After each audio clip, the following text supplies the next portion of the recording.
Friedman. Thank you very much. Anyways, I want to also thank Michelle Elmer, a Democrats for Israel Los Angeles board member, David Alpern, a DFILA board member as well. And I'm sure others will come in and we'll try to acknowledge them as they come in. Democrats for Israel Los Angeles is the longest live Democratic club in LA County, solely focused on supporting Israel and pushing back on anti-Semitism. As I understand the history, and I say that because I wasn't one of the founding members, it was created in the early 90s by elected Democrats who were very concerned about anti-Semitism within the Democratic Party and very concerned about the lack of respect that was being shown Israel by some members of the state legislature. And we have been strong and well respected in LA County for easily 20 plus years. And we, in the last couple of years, we also supported and helped create Democrats for Israel California, which is now a statewide umbrella organization, which has other local Democrat for Israel bodies, different names, same purposes.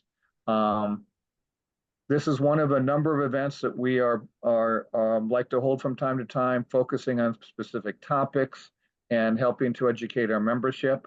I do not want to forget, and I'll keep putting it in obnoxiously in the chat tonight. We have our big event, the biggest event of the year, our garden event, coming up on the 29th of September. At that event, we will be honoring a number of individuals, including Congressmember Jimmy Gomez, including City Council President Paul Krikorian, including Assemblymember Al Murasachi, including Assemblymember Rick Chavez-Zador. So we'll have more information putting that out to you, but mark your calendars and plan on attending in person on the 29th of September, and we will get you more information. Miran? Yes, I would like to see if Miss Laura Friedman is with us. And if not, we could pivot to the dapper and dynamic David Bocarsly while we're waiting for the member to sign on. I know Isaiah is on the Assemblymember's team. I don't know if he has an update on her timing. I know you can't unmute, huh? Oh, I'm sorry. My bad, Mr. King. Nice to meet you, by the way. You need to unmute him. Okay. Oh, okay. Thank you all. Hi, everybody. I'm Isaiah King, Senior Ledge Aide for Assemblymember Friedman. I'm in text with her right now to see where we're at in terms of an update. So if we can just give her a couple more minutes, that'd be great. Okay, so let's let Jay then. Jay, why don't you go ahead and say all the proper dynamic words about Mr. Bocarsly. I'll do that, and we can, Dave, I'm sure David will not mind if we interrupt and then insert Assemblymember Friedman, but I'll introduce. It'll be a blessing. Okay, great. And just a little bit, I have David's bio. I'm going to read portions of it, but David Bocarsly is the Executive Director of the Jewish Public Affairs Committee of California, otherwise known as JPAC, the voice of California's Jewish community to the state capitol, and the largest state coalition of Jewish organizations in the nation. I'll have David tell you a little bit more when he talks about JPAC and what they do, so I won't really go into detail about that. But prior to joining JPAC, David served as the director of the California Legislative Jewish Caucus, curating and implementing legislative and advocacy efforts for its 18 elected officials. In that capacity, he created an annual Tikkun Olam, Repairing the World Bill package, guided the caucus's efforts to establish a widely accepted statewide ethnic studies curriculum, and drove advocacy efforts that secured over $150 million from the state budget for Jewish community priorities. He's worked for campaigns and elected officials at all levels of government, including U.S. Congressmember Jerry Nadler. Many of you know who he is. Previously, he was a Coro Fellow in Public Affairs in UCLA's first kippah-wearing student body president, and earned his Master of Public Policy degree from USC with a certificate in social justice. David's professional journey through the intersection of Judaism and politics stems from his Jewish upbringing in Los Angeles, his involvement in Camp Ramah, United Synagogue Youth, Nativ, and UCLA Hillel, guided his belief in justice as a core component of Jewish tradition and political activism as an impactful tool to achieving desired change. David, I know David will tell you a little bit about AIPAC, and perhaps he and Assemblymember Friedman could talk a little bit about the Legislative Jewish Caucus, which David had sponsored. David, take it away, and we'll interrupt if we have to at the appropriate time. Sounds great. Thanks, Jay, and thanks, Miran, and thank you, Greg. It would be a great honor if I have to hand the torch over to Assemblymember Friedman, who's a dear friend and an incredible champion for our community. It's great to be here. I've been involved in DFI for many years. Really admire the work that you're all doing, and want to express gratitude. I mean, if you're here because you want to help counter anti-Semitism in our state and do so via the legislative. So I guess I'll start by talking a little bit about JPAC and who we are and how we came to be. If the Assembly member joins shortly, I'll let her talk about the Jewish Caucus. If not, we'll play it by ear at that point, and we can talk about some of the bills we're working on and how you can all take action. So JPAC is a coalition of now 34 Jewish organizations across the state. We started off in 1972 really as the advocacy arm of the LA and San Francisco federations, and then became an arm for Jewish family service agencies in both major cities. And over the years, we've added a lot of different organizations that work on a variety of issues that are of top importance to the Jewish community. These are federal, national organizations with a California presence, like the ADL, AJC, Hayas, and Hadassah. They are federations from across the state. They are JCRCs, family service agencies, and a lot of local organizations that do incredible work too. Jewish Free Loan, Beit Tzedek, Jewish Center for Justice, etc. So we've now become really a voice of a lot of different issues that the California Jewish community supports, and we build an agenda every single year where we put together a bill package that has a diverse set of issues that represent the issues of our member organizations, and we lobby to try to get them passed. Over the last just 4 years alone, we've secured over $500 million from the state budget for our top community priorities. That's significant funding that's gone towards the nonprofit security grant program. That's funding that helps benefit synagogues and all other nonprofits at risk of hate-motivated violence. We've gotten money to about $60 million to rebuild Jewish summer camps that have burned down in recent wildfires. $36 million for Holocaust survivor assistance so that our survivors can age with dignity with at-home trauma-informed care. And so many more things we've been able to accomplish in the state budget. And that's largely in partnership with the Jewish Caucus. I'm looking around to see if the Assembly member is on yet. Isaiah, do we have her yet, or should I keep going? Keep going. I saw her name briefly, and I was going to let her in, and then the name disappeared. So got it. So I will let her talk more about it, but I'm sorry, Jay. One thing I failed to mention is that time permitting, if we'll ask some questions. So if people have questions, drop them in the chat, and I'll selectively pick out what's appropriate. So I'm sorry to interrupt. Keep going until we. No worries. Yeah. So I want to leave some background on the Jewish Caucus to the Assembly member, but I will say, since that was my prior job working for her and the other members of the caucus, everything we do is in close partnership with them. We work hand in glove. They are our biggest allies and our champions for all of our work. We don't have every single bill that overlaps, but so many of our top priorities they are the ones who champion. Now, the Jewish Caucus is a group of now 19 Jewish elected officials. I say Jewish or Jewish adjacent. There are a couple of Jewish elected officials in the legislature who have some sort of Jewish familial connection who have opted to join the caucus as associate members. And it's grown to 19, which is pretty amazing given the fact that in 2014, there were 4 Jewish members in the legislature. And so they founded the modern Jewish caucus with just 4 of them. And by 2016, there were 10. By 2018, they were up to 15. And that's around when I started getting involved and I worked for Senator Ben Allen. And he became the chair of the Jewish caucus. And it's only grown from there, from 15 to 16 to 18 to now 19. And they have become a force to be reckoned with. A lot of the members of the Jewish caucus are major leaders in the legislature. The chairs of the Jewish caucus right now, Assemblymember Jesse Gabriel and Senator Scott Wiener, are also happen to be the budget chairs this year, which is a major boon for our community. And they are the voice of our community inside government, the same way we aim to be the voice of our community towards the state government. So that's a little bit about who we are, what we do, and how we work.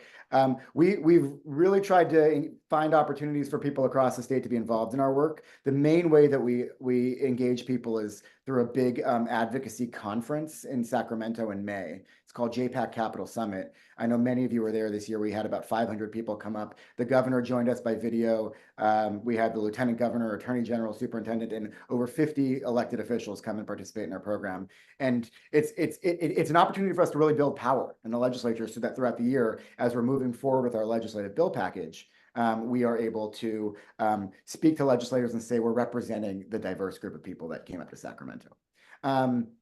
This year, we had a pretty robust bill package. As I mentioned, we cover a wide array of issues that represent the different organizations in our coalition. But of course, given how much our community is reeling after October 7th, there was a major focus on countering anti-Semitism, particularly in schools and higher education. So we put together what we called an anti-Semitism bill package that largely overlaps with the anti-Semitism bills that the Jewish caucus put together as well. And there were a handful of bills that rose to the top of both ours and the Jewish caucus's priority, and we were able to make them major issues for our community. A couple of those bills that we've been working on are focused on campus anti-Semitism. 2 of them I'll name. AB 2925 is a bill that Assemblymember Laura Friedman will talk about. It is her bill, and she's doing it in partnership with another Jewish caucus member, Assemblymember Josh Lowenthal, about making sure that anti-Semitism is included in campus DEI trainings. And then the other big campus anti-Semitism bill is SB 1287, which ensures that all institutions of higher education have and enforce codes of conduct that respond to students who commit acts of violence, intimidation, or harassment against others. So we don't want any more of these situations where people are blocking access to campus buildings, where they're committing acts of intimidation or violence against other students. And the chancellors or the presidents are saying, we actually don't know if that necessarily violates our code of conduct. We want to make sure there are clear policies and clear ways. Are you, Gregor? I see, Mr. Bocarsly, that our friend Ms. Friedman is logged on. Amazing. So, Miran, if you would like to take over, and David, thank you for talking so fast but so eloquently. Yeah, We'll come back. I started, but I'm gonna pass it to you so that you can talk about a lot of your issues, and then I'll jump in again at the end. We'll come back to you. Yeah. Yeah, we might need to unmute her. I know too. I'm looking for her name so I can unmute her.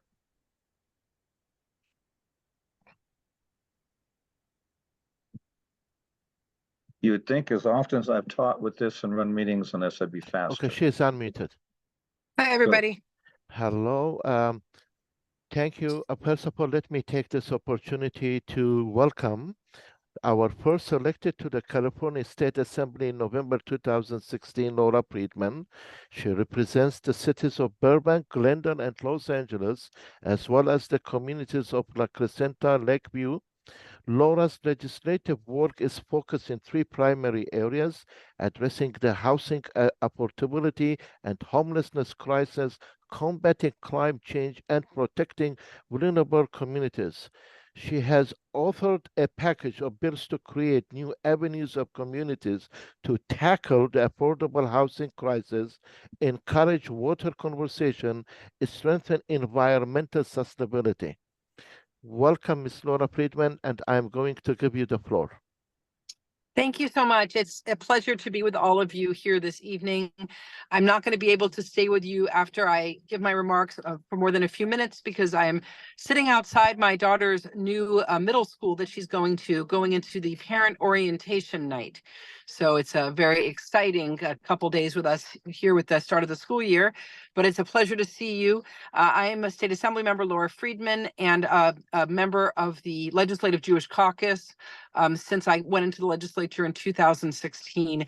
I really appreciate your having me, and I appreciate your activism.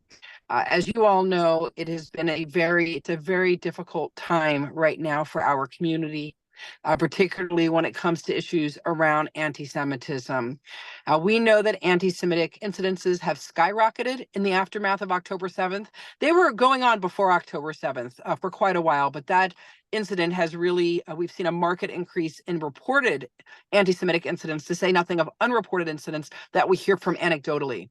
According to the Attorney General, Jews are now the second most targeted community in California, behind only the African-American community. And statistically, anti-Semitic events make up 15% of all hate crimes in California, despite the fact that we make up less than 3% of the state's population. While it's encouraging to see that from 2022 to 2023, we did see an overall decrease in reported hate crimes, dropping about 7%, but there was an increase in reported hate crimes against three communities: the Jewish community, the Muslim community, and the LGBTQ+ communities. And noticeably, the Jewish community jumped from being the fourth to being the second most targeted group, with anti-Semitic events increasing 53% in 2023. And unfortunately, we know that students in higher education are feeling a lot of the brunt of this targeted hatred because of the protests on the college campuses around the Israel-Gaza conflict. And not only have college campuses been a hotbed of intimidation and misinformation, they're also a springboard for our next generation of leaders. So, beyond just making sure that Jewish students and Muslim students are safe on campuses, we also have to make sure that people on college campuses who are going to be the leaders of tomorrow have unbiased and accurate information about what's happening in the Middle East. And then, unfortunately, that is not always happening. Excuse me. Now, a lot of our colleges, not all, but many of them have voluntarily robust anti-discrimination and DEI trainings to address hate targeting vulnerable communities. We're finding that Jewish communities are very, very often not represented in those trainings and in that anti-discrimination work, despite the fact that we're being targeted. So my bill, AB 2925, is intended to address this lapse in training. Now, throughout the legislative process, my office, along with JPAC, have worked closely with very smart legal and policy minds in the Capitol to determine what is and is not acceptable because of federal law or because of precedent. We have to make sure that we are doing these things correctly. Originally, we wanted to call out anti-Semitism and anti-Muslim activity directly in our legislation, but we were asked to take that out because we needed to use universal language that applied to all groups. So that's how we landed on the current language of the bill, which creates a requirement that if a campus is going to have a DEI or anti-discrimination training, we don't mandate that they do, that's up to them, they have to include the 5 most targeted groups. And we are neutral as to what those groups are, because who's targeted today may not be who's targeted in 10 years, right? So we want to make sure that we are always taking in people who are in need of protection. So the logic is simple. If your community is vulnerable to hate crimes, we know that our universities have to make sure that they are not just dismantling, but protecting groups in that class, their own students who are being targeted from those crimes. That all starts with education on the campuses.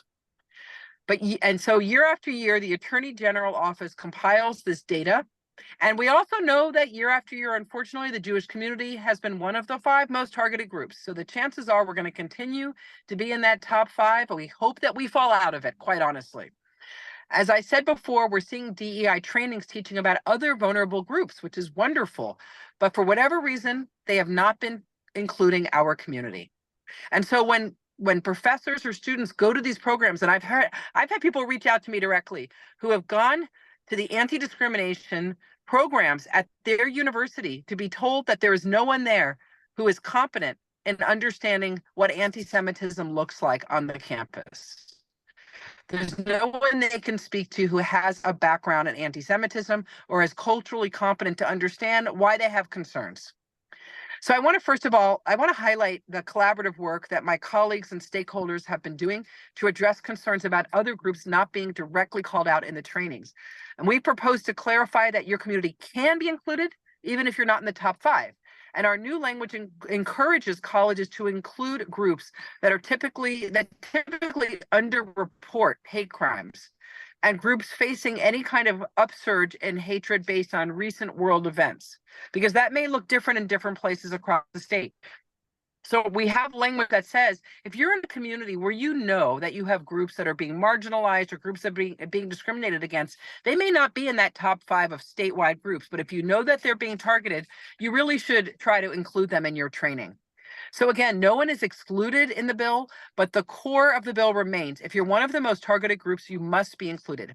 I'm hopeful that we can get this bill signed by the governor, as AB 2925 is not only a Jewish caucus priority, but has also received bipartisan support. And you all may know that we're in a tight budget year, so we're going to need to make sure that this bill gets off the Senate floor. It did come out of appropriations today, so it's going to the Senate floor, but we need to make sure people pass it, and we need to make sure that the governor knows that this is a top priority for our community and that we can't wait for this kind of legislation to become law. I look forward to doing just that with your continued support, and I thank you all so very much. And I do have my staff member, Isaiah King, who's been staffing this bill on this Zoom, who can answer any questions that you may have. He's been working closely with JPAC and the other sponsors and interested parties, and he's wonderful. You're going to really enjoy getting to know him, and he does have some Jewish heritage in his background, which we've been pulling him in as we found this out. So he is a member of the tribe as well. So thank you again, everybody, and I look forward to working with you. And I'm going to go in now to learn about my daughter's new school. Take care, everyone. Thank you very much, Laura. Thank you. Congratulations having a middle schooler. Thank you. Okay, take care. Good luck in your next step. So do we want to go to Mr. King, or should we go back to? Well, no, I think we should just let David talk a little slower because he was rushing for the member. And then I think that depending on how we're doing time-wise, then there are a bunch of questions in the chat that I think that either David or or Isaiah would be able to answer. But first, David, maybe you want to reiterate, because a couple of people joined after you were speaking, what the targeted legislation was this year for JPAC, what were successes, why there was a strategic decision to move one bill to a 2-year bill, et cetera. Yeah, well, I appreciate the reminder to speak slower. I wasn't rushing for the member. I talk quickly, and I need that reminder. So thank you, Greg. Please tell me to do so again. So the Assemblymember is amazing, as you can tell, and she is just been such a champion for so many issues that our community cares about. She talked a lot about the bill that she is authoring this year around anti-Semitism, and specifically about making sure that we're being taught, our stories are being taught in campus anti-discrimination trainings. And I also started to talk about another campus anti-Semitism bill that we're working on, which is SB 1287. That's authored by Senator Steve Glazer. And that would ensure that institutions of higher education have codes of conduct that dictate how they respond when there are instances of violence, intimidation, or harassment against other students. It both ensures they have a policy in place and that they uphold it, which we found is not happening so much. So those are two major initiatives that are being push that we're pushing and the Jewish Caucus are pushing for campuses. And both of those initiatives have been opposed by CARE, the Council on American Islamic Relations, which has determined for different reasons that each of them is a threat. They want, as the Assembly member said, in her bill, the top 5 most targeted groups must be taught. Turns out, according to data from the last 10 years, that the Muslim community has not been included in the top 5 most targeted groups. They still can be taught, as she pointed out, but they wouldn't be required to be taught. But because they're not in there, CARE is opposing this bill, essentially saying that if we can't teach about the Muslim community, then we shouldn't be teaching about the Jewish community either. And I don't think that we need to be, like, these are mutually exclusive things. They're also opposing, with Jewish Voice for Peace and a couple of other organizations, the Glazer bill that I mentioned, on the grounds that it would silence pro-Palestinian activism and over-police in our campuses, which we also don't agree with. So those 2 bills just today made it past a major legislative hurdle. Today, by the way, this will be the case for all of the bills I'll mention, but these are kind of our most contentious bills, so I'm focusing on them first. Today was what's called the suspense day. It's the day where all of the bills that went to the Appropriations Committee, the Fiscal Committee, which is most bills, were announced the results. And why is it called the suspense day? Well, there's this really innocuous process called the suspense file in the legislature, where a lot of bills go to die. And if they make it off of the suspense file, then they get votes on the floor of the Assembly or the Senate. So it's a suspenseful day to see which bills get off of the suspense file. And it's also really the penultimate legislative hurdle before the final votes on the Senate and the Assembly floor in the coming weeks. All bills, according to the Constitution, all bills need to be approved by the Senate and the Assembly by the end of this month in order to go to the governor's desk. If they don't, they die. So we're really nearing, we've been working on bills since January, and we're really nearing the last stages of this legislative cycle. And today, the suspense file was a significant legislative hurdle. Both of those bills, despite major opposition from CARE and JVP, made it out of suspense and will be up for votes on the Senate and the Assembly floor, respectively, in the coming weeks. Now, to the question of what can we all do? Well, we will have some action alerts that we'll be able to, well, really one action alert that we'll put out to uplift both these bills, and a couple others where you can write to your senator and assembly member and say, hey, when you see these bills on the Senate and the Assembly floor, make sure you vote for them. They're top priorities for the Jewish community. And I will tell you all that as soon as I get it from David, I will fire it out to all of you on our mailing list. Great. So those are the campus bills. We had 2 significant K-12 bills that we were working on as well. One is SB 1277. That would codify the California Teachers Collaborative on Holocaust and Genocide Education. It's a bill that's being authored by Senator Henry Stern from the San Fernando Valley, a dear friend of many of ours. And he's been really involved in expanding Holocaust education for many years. He authored a bill that ultimately led to the creation of the Governor's Council on Holocaust and Genocide Education. And that council in the governor's office has been doing a major study on how effectively Holocaust and genocide education is being taught in our schools. And the answer is pretty obviously not well enough. Right? We have a requirement to teach this statewide, and it's just not being implemented at all, or to the extent that it was meant to be. So that's one avenue of this work. How effectively is it being done? And the second avenue is, okay, when we ultimately determine that there's a major gap in Holocaust and genocide education, how do we provide the tools to the schools to be able to close that gap? And so we've created the California Teachers Collaborative on Holocaust and Genocide Education. It is led by the Jewish Family and Children's Services organization in San Francisco. They have a Holocaust Center up there, and there's 14 different major Holocaust and genocide organizations in this collaborative. It includes Museum of Tolerance and Holocaust Museum LA in our area, and other genocide institutions that focus on the Cambodian, Rwandan, Native genocide, and many others. And they're all working together to put really robust curriculum together so that teachers and school districts can adopt it when they realize that they're not actually up to standard. This bill ultimately codifies that collaborative as a state-sponsored program, which is a really big deal. And we were able to earlier this year put $5 million towards their efforts to create this, to create their website and curriculum development and all of that. So we already have funding towards it, and now we're acknowledging it, recognizing it as a state program. So that's the first bill on K-12, and the second one was AB 2918. Authored by Assembly members Rick Sabur and Dawn Addis, and that was about ethnic studies. And I already see a bunch of people in the chat have seen that, unfortunately, today the bill did not move forward, and that was actually not, we didn't lose that bill. We actually made that decision. That was a collective decision that the Jewish Caucus, the authors, Assemblymember Sabur and Addis, and JPAC were all involved in for strategic purposes. Now, what the bill was initially meant to do was three things. First of all, taking one step back, I think you're all relatively familiar with the ethnic studies issue, but just in case you're not, we have a mandate in California now that ethnic studies must be taught in all high schools, starting in the 25 to 26 school year, 1 year from now.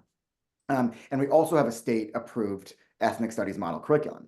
The original draft of the state model curriculum in 2019 had some really problematic stuff in it for our community. Some blatantly anti-Semitic and certainly anti-Israel stuff was in that curriculum. And it caused a firestorm across the country. We had tens of thousands of people get engaged through public comment.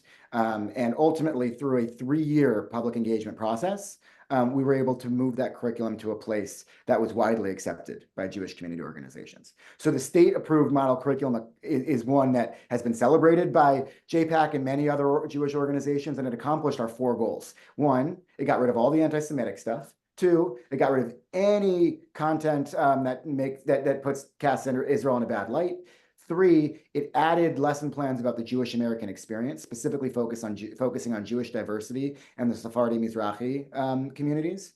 And 4, it included and recognized anti-Semitism as a significant form of discrimination in society, which I think should not be a surprise to any of us. So we were excited to have a state-approved curriculum, something that the governor and the superintendent and the Jewish caucus could all celebrate and uplift. But some of the authors of the original draft decided that they were going to shop around their version with the problematic stuff in it to school districts, despite the fact that state law suggests that they shouldn't be doing so.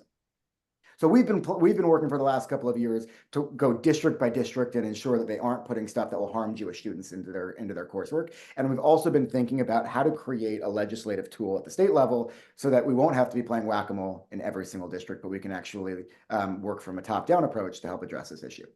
So the way we came up with this year, we took a lot of different feedback from a lot of different stakeholders, and the bill that was put out this year ultimately initially did 3 things. 1, it had significant transparency requirements for ethnic studies. It said that parents and community organizations needed to be notified before any ethnic studies curriculum is going to be heard at a school board. It had to be heard in 2 consecutive school boards where there was public comment. The content needed to be posted online. Some significant things so that they couldn't just fly under the radar.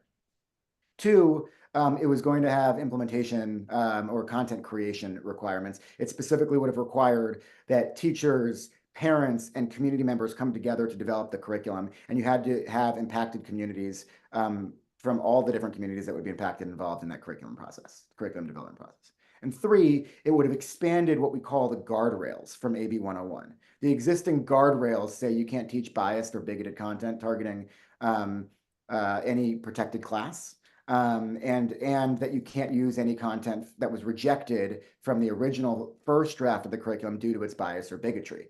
Now, they're good guardrails, but we have found that they aren't specific enough or expanded enough to be able to be legally viable for us. So this bill was going to have expanded guardrails that would have been really significant. It would have said, you can't teach about the experiences. You're supposed to focus on the experience of people in the United States, which is what ethnic studies has historically been.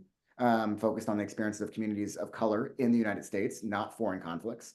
In fact, we've typically seen that Israel is the only foreign conflict that is being taught in a lot of these courses. So it's being singled out and disparaging the one Jewish state in the world. So it would focus on the experiences of the United States, and it would foster respect and understanding, and it would incorporate principles of cultural competency, which means if you're going to be talking about a specific group, you have to work with that group, the majority opinion of that group, to make sure that they aren't being targeted or biased against. So there were some really significant tools, both on the process, implementation, and legal end, that would have helped us. Unfortunately, with any piece of legislation, I mean, Assemblymember Friedman described how her bill started at one thing and then through the legislative process ultimately morphed into something slightly different. It still accomplishes a lot of the same goals, which we're lucky about, but oftentimes with any legislative process, you get a lot of feedback from powerful stakeholders in Sacramento, and things morph and they change and they many times get narrowed. And that's essentially what happened here. Unfortunately, not only are the liberated groups opposing this bill strongly, but they also have a lot of people in leadership in the California Faculty Association and the California Teachers Association. And so CFA and CTA and the other teachers union, CFT, all came out in opposition to this bill. Now, they are very powerful unions in Sacramento, very powerful unions in Sacramento. So it's a hard lift to go against them anyways. We tried to work with them as much as we possibly could to try to find a compromise where they would be okay with the bill. And we were able to make some compromises with some of the unions that got rid of the transparency pieces. That was really the only way to move the bill forward to a certain point. So the bill got narrowed down without the transparency stuff and just focused on the expanded guardrails. And then ultimately, through a lot of really tough conversations that we were having, that the authors were having and the Jewish caucus were having, there was a moment where we had to make a strategic decision. And it seemed like we were at this fork in the road where there were three options. The first option is go forward with the bill that we had with expanded guardrails. It wasn't as robust as the bill as we wanted, but it was still impactful. And this would probably be our only shot. If we lost, it's done. We don't get to go back next year. And even if we won, we probably wouldn't have the opportunity to come back next year and put forward a different bill to kind of close some of the gaps. Why? Well, it's as I mentioned, these unions are very powerful, and it's a very hard ask to say to legislators, hey, vote against your friends in the teachers' unions. And to ask them to do it twice is doubly as hard. So we were going to really get one shot at it. Now, the other option, option two, is let's try to get the teachers' unions to stop opposing this bill. Now, their demand at this point in the process was strip it down to something that we deemed was ultimately meaningless. It would have codified existing guardrails. We're not willing to accept a bill that doesn't actually do anything. That's not what we're in the game for. We're trying to make a real difference here. And so when option two was basically pass a bill that was for show and not actually doing much, we were not that interested in it. It would open the door for a bill next year to do that, because we're not asking people to vote against the unions at that point. But the question becomes, how many times are we still making asks of ethnic studies, right? It still is an ask of non-Jewish legislators. They still have to go back to their communities and explain why this sensitive subject, ethnic studies, is being relitigated. And it could hinder our ability to get something real done next year. The third option was put a pause on this for now, spend the time over the next 3 months during the break, really talking to all the key stakeholders and building something that all the ethnic caucuses could really get behind. And we've gotten through this process, we've gotten a lot of commitments that people are willing to come to the table here. I think a lot of very controversial bills in Sacramento take multiple years. We've seen it with a number of bills this year. One of the most prominent ones was the Safety Act. It was an LGBT priority this year. It failed last year and then soared through the legislature this year despite major opposition, because people came to the table. They realized how important it was for that community. They came to the table and they figured out something that most of the legislators can get behind. And so what we did this year essentially was condition the environment for a much more robust and impactful bill next year. We've got buy-in from legislators in the other ethnic caucuses that they now see, hey, the Jewish community is really committed to this issue. They showed up in Sacramento in force last week. They've been writing thousands of emails to us. They are deeply committed to this and deeply concerned about this issue. And I want to help them. And I also want to make sure there aren't unintended consequences for Black studies while that happens. So they're now bought in. They realize that we're in. And so they're bought into. So I'm pretty optimistic that even though this seems like a little bit of a setback, that this was actually a major step in the right direction and the right strategic decision for us at this moment to put this bill on pause and be able to introduce something that has broad consensus next year. Now, I don't David, think we're going to ever get the teachers unions all fully on board, but if we can get a lot of other stakeholders and try to accommodate them as much as possible, I think we'll be in a good place. Sorry, Greg. I was gonna add two things just to explain to you guys the complexities. One of the leaders of the Liberate Ethnic Studies was actually a former vice president of the CTA, and she's got many friends in CTA leadership, and she is a leader in the California Faculty Association. One of the things that David and myself and a number of people have been fighting in terms of the ethnic studies is that so much teacher training comes out of the UCs and the CSUs, and unfortunately, Liberate Ethnic Studies basically emanated from the CSUs and the UCs. So it's been a challenge for us. One of the things that I've offered since I have a 37 years in teacher unionism is seeing we can't develop a more robust ability to also influence from their membership up the union officers, so they understand that a lot of union members are not necessarily on board with the curriculum that the Liberate Ethnic Studies people have come up with. But I think, as David made it quite clear, this is a very, very multifaceted question. It was when ethnic studies was first adopted. And it probably will continue to be. And that's even if we weren't living in this highly politicized, super right-wing, super left-wing world that we exist in right now. So my hat off to David and all the work that JPAC's done, because this is literally trying to thread a needle through, I don't know what a good analogy is. And Isaiah, thank you too, because no doubt this has consumed your life as well. I used to have a life before ethics studies. Yeah, we all did. We all can say that now. And I also just want to add, Greg, thank you for that. And Greg has been an incredible champion on this too, and he is such an expert and so deeply invested, just great partner. I see Lucia in the chat wrote that CTA needs a Jewish caucus, and that's actually something that came up in a conversation with the legislator today. I think that that's absolutely right. And if there are CTA members in this group, I would love to start having that conversation about how we can make sure that we're organizing within CTA, because there's no reason why the teachers union should be against the Jewish community. Isaiah, I want to mute you just in case you wanted to add any comments from your view from the trenches. I mean, honestly, it all aligns with everything David said, and you know, as David was alluding to, how kind of sticky these issues can be when you get to the complexities of different interest groups and stakeholders that, you know, may not share the same perspective, especially as the Jewish community. So it's really just my hats off to, you know, organizations like JPAC that are willing to fight and ensure that, you know, how we craft these types of legislations and policies is incorporating the voices of our community. So you know, and you all know my boss is a big supporter of that. So yeah, just please let us know how we can be helpful, and very, you know, grateful to be on, you know, on this side of it. So thank you, Isaiah. I know you weren't expecting to speak, so I apologize for it's okay. ambushing you. It's okay. And Isaiah, now that you got past appropriations, does it look like you're getting any significant pushback at this point before you go to the floor, the Senate floor, next week, or is it next week? Yeah, so we have a couple more weeks left, basically up until Labor Day.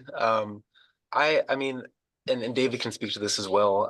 I think we've done a really good job, and JPAC's been very helpful in terms of addressing the concerns that have been raised throughout the legislative process. And so if anyone was following AB 2925, especially on the Senate side, that's when you know, CARE showed up and started opposing, and that's when we had senators in policy committee, you know, raising concerns about, you know, what about groups not in the top 5, you know. And so I think we quickly pivoted over summer recess to get language together that, you know, was signed off by the other policy committees on the Assembly side, that we basically we couldn't make a move without their sign off. And so I think the fact that we got so much sign off in so little time, in a way that I sincerely believe, and so does the member believes, that address the concerns about groups not included in the top 5.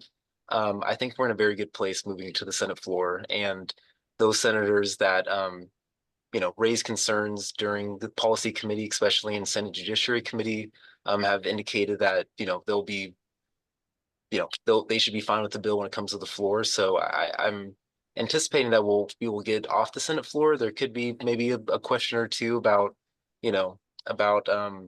issues raised when we're coming out of policy committee, but now we have, as Assemblymember Friedman said earlier, now we have language that's going to be in the bill that does address those concerns and makes it very clear that nothing in this bill is precluding other groups from being incorporated.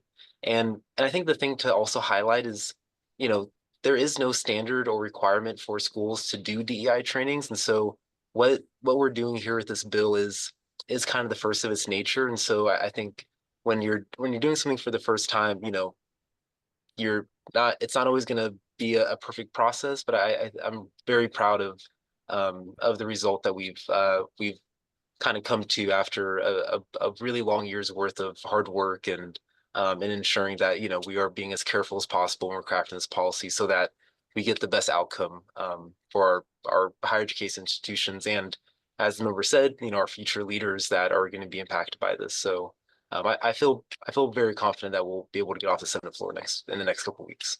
Thank you.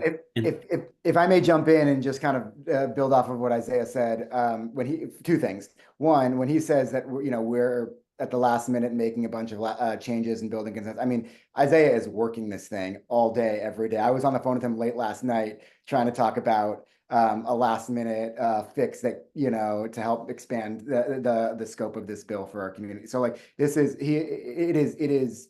I think he outlined how big of a deal it is to move things in this way, how many different stakeholders, not just the supporters and the opposition. There's also legislative council and there's committee consultants, and there's so many different people and access points to this that a lot of this political strategy is incredibly complicated. And Isaiah and Assemblymember Friedman have navigated this deftly, and we're in a really good place as a result of that. Which leads me to number 2, which is I share Isaiah's optimism, and I do so incredibly cautiously.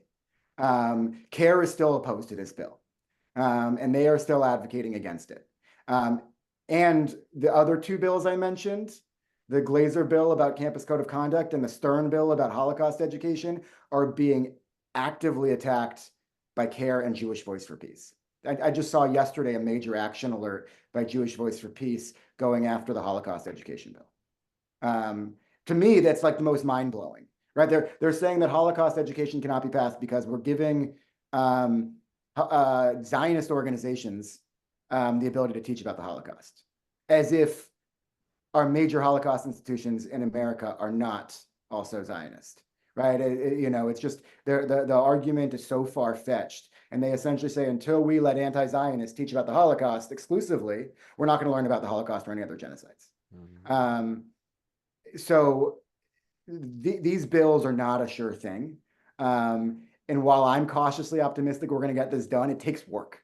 So I say this to Isaiah sitting in the space of like, ooh, I'm counting votes and things are looking pretty good. But that also happens because we do the advocacy, right? We write to people, we make the calls, we do all of that. So if I don't want to make you feel like complacent in this moment. We're in the final 2 weeks of the legislature, and all of these bills are going up for votes of the entire body in the next 2 weeks. And we need at least 41 votes in the Assembly and 21 votes in the Senate to get these things done. So I do want to urge you to make sure you stay activated. Our team was able to put together a very quick action alert after the Senate and Assembly Appropriations Committees today, so that people can write to their senators and Assembly members urging them to vote on our top priority bills. And I can share that in the chat. This will be the first time we're putting it out. I was planning to drop it either later this evening or early tomorrow morning to our broader list, but I can share it with you so that you can start taking action, and I'll do so now. I'll pass it to you, Jay. Just want to kind of like drill a sense of urgency that this is still a fight on all of these items. Yeah, and we can also share it separately from our DFI account. But David, you've been great. I attended my first JPAC Capitol Summit this year. I know Greg and Michelle and others from DF and Andrew have all gone in past years. You're doing amazing work, and the one thing I want, the two things actually. We all need to recognize, of course, Laura Friedman, what she's done, but what Rick Chavez-Zabur, Assemblyman, whose bill, David talked about that whole difficult conversation that's been taking place and what happened today. We all need to be to thank him for his leadership on this, and we know he's going to continue to lead on this. He's going to be one of our honorees at our DFI Garden event on September 29th, and entirely appropriate. And David, maybe, there's a couple other thoughts, but the other thing I wanted you to talk a little bit more about is the building of the Jewish caucus and within the state legislature. Our 19 members and how you built something from something very small to this. These 19 members and people want to be members of that caucus and want to put themselves out to work on behalf of our community, and how challenging bills like these, we're building alliances that can really benefit our community in the long run. Yeah, that's a great thread. The foundational story of the Jewish caucus, I think, might be chalked up to luck, right? The fact that you get a Jewish person happens to be someone who gets elected, and it can be luck until it becomes systemic, until it becomes intentional, right? So the fact that there were 4 folks that came together in 2014 and said, hey, we're the only 4, let's create a Jewish caucus, was circumstantial. But it might be that a bunch more were elected on their own account by 2016 to get to, I think, 10. But at a certain point, they started building power. They had their own relation. I mean, when you're an elected official in the legislature, if you're in the Senate, you represent 1 million people. If you're in the Assembly, 500,000 people. These are massive districts. There is no member of Congress in America that represents as many people as a member of the California Senate. So they're huge districts. They're hugely powerful. And they have to represent a lot of people with a lot of different interests. So they're in there working on the environment, and they're working on expanding access to education, and they're working on roads and infrastructure and healthcare, right? And they're building meaningful relationships with their colleagues and building their own stature in the legislature. And then they come together as a Jewish caucus, and the Jewish caucus isn't a formal statutory body, as in there doesn't have the ability to approve any particular bill as a body, but it is a combination of a bringing together of 19 people who all have their own individual amounts of power in the legislature. They have power because they're committee chairs. They have power because they have relationships. They have power because they have votes, or they get other people to vote for their items, right? It's they're working on issues that are important to other people. And so when you bring all that together, and then you're able to essentially say, hey, we as a block, as a voting body, are asking for your support here, right? With the recognition that there are a lot of other bills that are going to come up that year, and other people are going to want their support, right? So it's not like directly transactional in that way, but that's how relationships are. You got to give in order to receive. And so as people started realizing the Jewish caucus is growing in power, more and more people wanted to be a part of it so that they can help out. There's also campaign advantages as well. There's a group that helps fund Jewish caucus candidates the Jewish caucus endorses, which is great. So we've got an infrastructure there too. That's not on the political side. That's something I can say because it's on the campaign side. And we have made both at JPAC and at the Jewish caucus have made an intentional effort to connect local Jewish elected officials, people who are on our school boards and in our city councils. In LA, those are actually very prominent positions, and sometimes people come from the state to the city. But in cities across the state, oftentimes city councils and school boards are part-time positions, and they are springboards to the state government. So we're connecting a lot of local Jewish elected officials to the Jewish caucus, and what that's essentially doing is building a bench. and are building support for the next generation. Then the Jewish caucus members are able to endorse them when they're running for state office and able to get them. So it's cyclical, and it helps really build their continued power. But it also helps when we get involved. And I can say this especially to you as a Democratic Party organization. We got to uplift Jewish candidates. We've got to run Jewish candidates. We have to support Jewish candidates. And we have to do what we can. We got to fund them, walk for them, and get them elected to office. Because that directly translates into funding for security for synagogues, into passing anti-Semitism bills. We've got a lot of amazing allies in the legislature, but we could not do this without a strong Jewish caucus. It's not just Jewish elected people running for office, but it's building alliances with anybody who's running within the Democratic Party. And that's a big part of what DFI LA and DFI California are a part of. So we would urge people to be a part of that. Jay and Miran, I'm going to ask David a question. There are a few questions in the chat. Yeah, I know. I didn't get to those. Can you hang out for a few minutes, David, and try to address a few of the questions? I know you're on a tight schedule too. No, I'm happy to stay a couple of minutes over. Okay, so Jay, do you want to ask the questions? I'll do that. Lori Myers asked at least 2 questions, and she's asking about the next steps in legislation to prevent anti-Semitism and anti-Israel content in ethnic studies, especially given what was decided in 2019. And then she asked the second part, but she's asking about what we can do because the ethnic studies courses, since there's mandates for 2025, 26, and I think the concern is that some of these things are going to probably happen before legislation could move forward.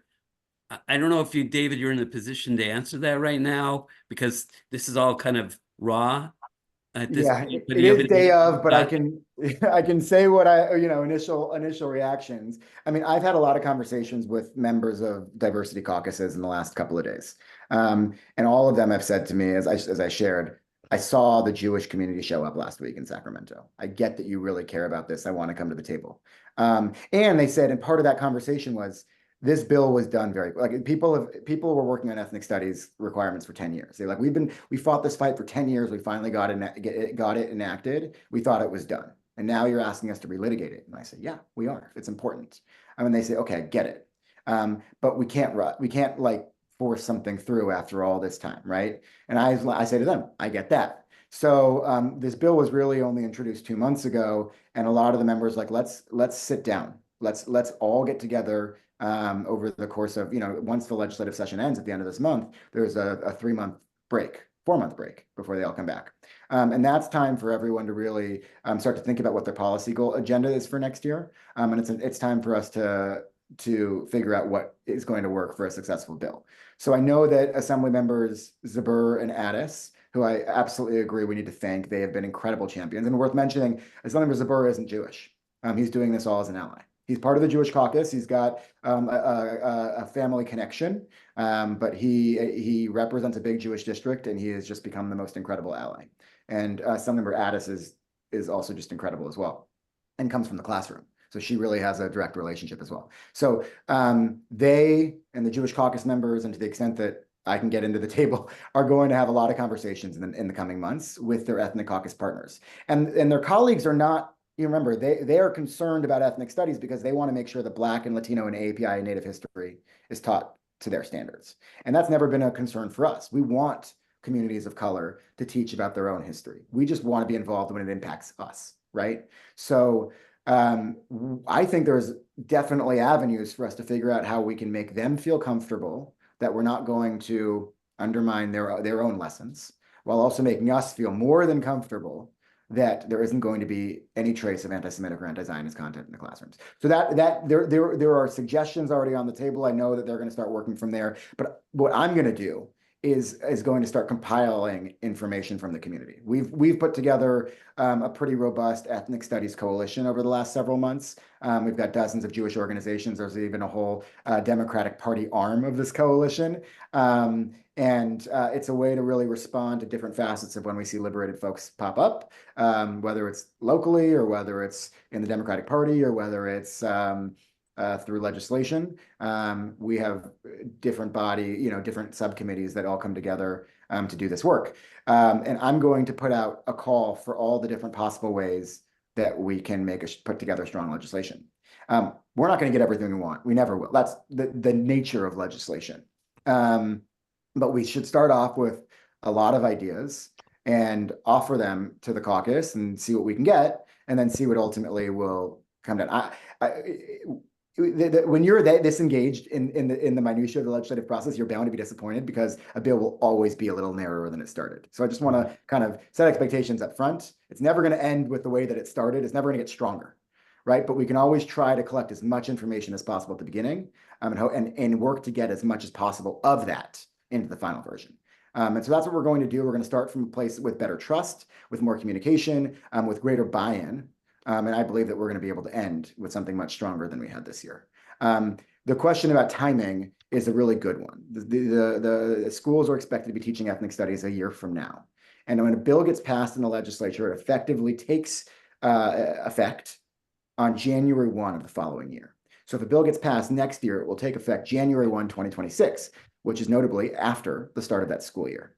So we have to do a couple of things. I don't know what will ultimately happen. This will require a lot of conversations. But one, we should strive to get something called urgency in this bill. If you up the voting threshold from 50% to 2/3, you can get a bill adopted immediately instead of waiting until January 1. So that's something, if we can build enough consensus, we can make something become enacted right away. Two, we got to do a lot of education. This bill is coming. We can ask the governor to continue, or the superintendent to continue to put out messaging about what can and can't be in ethnic studies. We've already gotten to do some things around that, and we're going to have to continue to do some education there. But knowing that something is coming down the pike and knowing that we've got a lot of messaging from our state leaders, we're going to have to really expand our educational offerings. And three, there's a body of resources that is being collected by a group called CRESC. I'm trying to think if I know exactly what it stands for. It's based out of San Diego's Office of Education.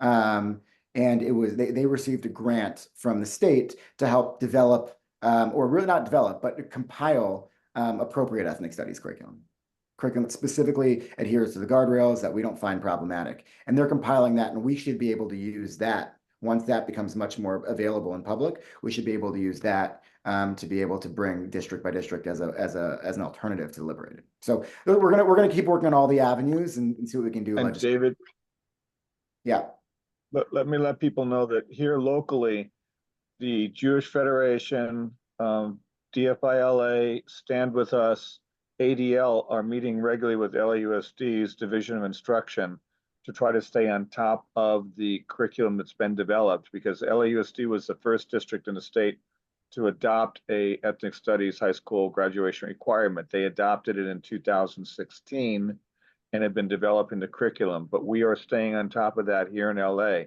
As David pointed out to you, in LA County, there are at least 15 to 20 school districts, and trying to keep up with that number has been fairly daunting. Now, JPAC has hired a person to be point on ethnic studies on a statewide level.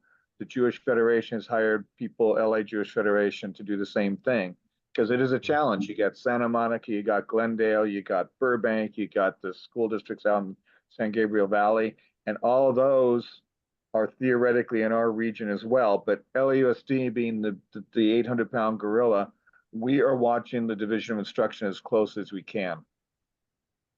Yeah. And thank you to a lot of people had comments on the chat. Susan George mentioned that Assemblymember Burr said this week that he would never give up on this issue.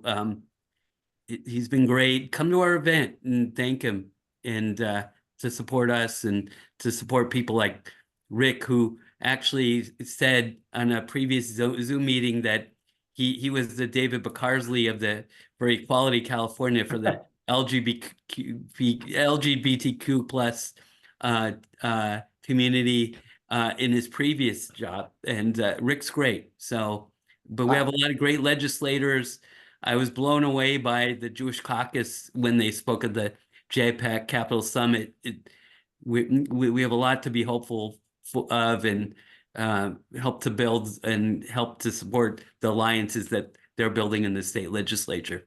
I think, Greg, is there anything else? I know. I just want to thank everyone for taking the time. I especially want to thank David, and I want to thank Assemblymember Friedman. And keep looking to our social media, our Instagram, our Facebook, our X account. Keep looking to our website because we're posting events there as we're developing them. But for the next month, we're going to be pretty well focused on our garden event because that's our big event. And so be looking for news about our honorees in the next few days and get your tickets and or better yet, become a sponsor. And get involved. Get involved. I'm sorry? And get involved besides and get involved as well, folks. If you've got some time to volunteer, we would love to have you on our executive board. Help us chart our future. Anyways, thank you so much. And I want to thank everyone again for being here. And Mr. King, thank you as well. And have a good evening, everybody. Thank Thank you, everyone. Good night, everyone.